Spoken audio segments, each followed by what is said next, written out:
যাকে নিয়ে একসময় নেট দুনিয়ায় চলত ট্রল আর রহস্যের খেলা, যাকে কেউ বলতেন গুপ্ত, কেউ বা সুপ্ত পুরুষ। জুলাই আগস্টের গণঅভ্যুত্থানের পর আচমকাই খোলস ছেড়ে বেরিয়ে এলেন তিনি। হলেন ঢাকা বিশ্ববিদ্যালয়ের নির্বাচিত ভিপি। কিন্তু গল্পটা কি এখানেই শেষ, নাকি এটা ছিল শুধুই ট্রেনিং পিরিয়ড? ঠিক যখন ভাবা হচ্ছিল তিনি হয়তো ছাত্র রাজনীতির গণ্ডিতেই আটকে গেছেন, তখনই রাজনীতির দাবার বোর্ডে চাল দেওয়া হলো সবচেয়ে বড় চালটি। বাংলাদেশের ক্ষমতার হৃৎপিণ্ড ঢাকা দক্ষিণ সিটি কর্পোরেশনের মেয়র পদে লড়াই করতে যাচ্ছেন ভিপি সাদিক কায়েম। মাস্টার স্ট্রোক নাকি রাজনৈতিক জুয়া? কি লুকিয়ে আছে জামায়াতের এই আগাম ঘোষণার পেছনে? ভিপি সাদিক কায়েমের উত্থান কিন্তু হুট করে হয়নি। পাহাড়ের প্রত্যন্ত অঞ্চল থেকে ধাপে ধাপে এক কঠোর ও সুশৃঙ্খল প্রক্রিয়ার মধ্য দিয়ে তৈরি হয়েছেন তিনি। মানুষের সাথে কিভাবে মিশতে হয়, প্রতিকূল পরিস্থিতিতে কিভাবে নেতৃত্ব ধরে রাখতে হয়, তা তিনি শিখেছেন দীর্ঘ প্রাতিষ্ঠানিক ও সাংগঠনিক ট্রেনিংয়ের মাধ্যমে। জুলাই আগস্টের ঐতিহাসিক আন্দোলনের পর যখন তিনি নিজেকে প্রকাশ করলেন, তখন অনেকেই চমকে গিয়েছিলেন। ছাত্র সমাজ তাকে ঢাবির ভিপি হিসেবে বেছে নেয়, কিন্তু জামায়াতে ইসলামী তাকে শুধু ছাত্রনেতা হিসেবে সীমাবদ্ধ রাখতে চায়নি। তাকে প্রস্তুত করা হচ্ছিল এক বৃহত্তর ময়দানের জন্য, যার প্রথম ধাপ ঢাকা দক্ষিণ সিটি কর্পোরেশন। শুধু দক্ষিণেই নয়, ঢাকা উত্তর সিটি কর্পোরেশনেও জামায়াত তাদের হেভিওয়েট প্রার্থী চূড়ান্ত করেছে। তিনি হলেন মহানগর উত্তর শাখার আমির সেলিম উদ্দিন।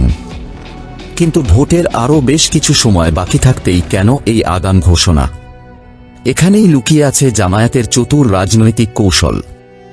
সাধারণত আওয়ামী লীগ বা বিএনপির মতো বড় দলগুলোতে দেখা যায়, নির্বাচনের মাত্র এক সপ্তাহ আগেও টিকিট কার হাতে যাবে তা নিয়ে চলে তীব্র লবিং, অর্থের খেলা আর অভ্যন্তরীণ কোন্দল।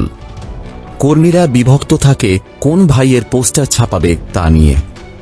কিন্তু জামায়াত তাদের প্রার্থীকে অনেক আগেই মাঠ পর্যায়ে উন্মুক্ত করে দেয়।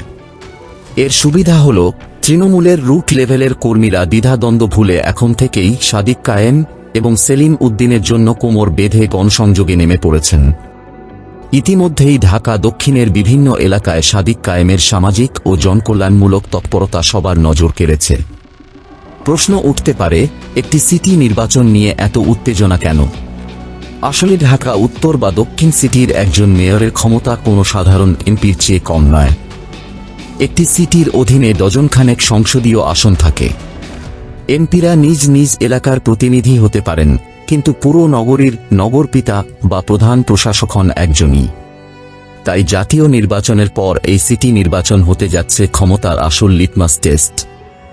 রাজনৈতিক বিশ্লেষকরা মনে করছেন, এই আসনে সবচেয়ে বেশি ঘাম ঝরাতে হবে বিএনপি এবং জামায়াত উভয় দলকেই। কারণ ঢাকার নিয়ন্ত্রণ যার হাতে থাকবে, দেশের রাজনীতির মনস্তাত্ত্বিক নিয়ন্ত্রণও অনেকটাই তাদের পকেটেই যাবে।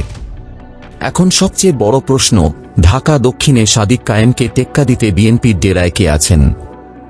মাঠ পর্যায়ে গুঞ্জন আছে হেভিওয়েট প্রার্থী ইশরাক হোসেনের নাম, যিনি অলরেডি প্রতিমন্ত্রী পদমর্যাদায় বা সম্মানের গুরুত্বে আছেন। বর্তমান অন্তর্বর্তীকালীন সরকারের সমীকরণে বিএনপি নিজেদের এই দুর্গে কোনো অবস্থাতেই ছাড় দিতে চাইবে না। যদিও সাদিক কায়েমের ক্লিন ইমেজ এবং তরুণ প্রজন্মের মধ্যে তার এক বিশাল ক্রেজ রয়েছে, কিন্তু বিএনপির সাংগঠনিক শক্তি আর ভোট ব্যাংকের বিপরীতে তার এই খেলা কতটা জমবে সেটাই দেখার বিষয়। বিএনপি শেষ পর্যন্ত কাকে বেছে নেয় তার ওপরই নির্ভর করছে এই রাজগদির ভবিষ্যৎ। সিটি কর্পোরেশন নির্বাচন ঘনিয়ে আসছে। শুধু ঢাকা নয়, রাজশাহী, সিলেট, ময়মনসিংহ, কুমিল্লা কিংবা নবগঠিত বগুড়া সিটিসহ দেশের ৩৩১টি পৌরসভা এবং ইউনিয়ন পরিষদেও প্রার্থী গোছাতে শুরু করেছে দলগুলো। তবে সবার চোখ থাকবে ঢাকার দক্ষিণের দিকে।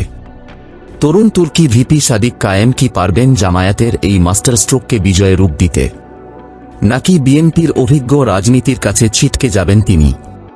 আপনার মূল্যবান মতামত কমেন্ট বক্সে অবশ্যই জানাবেন।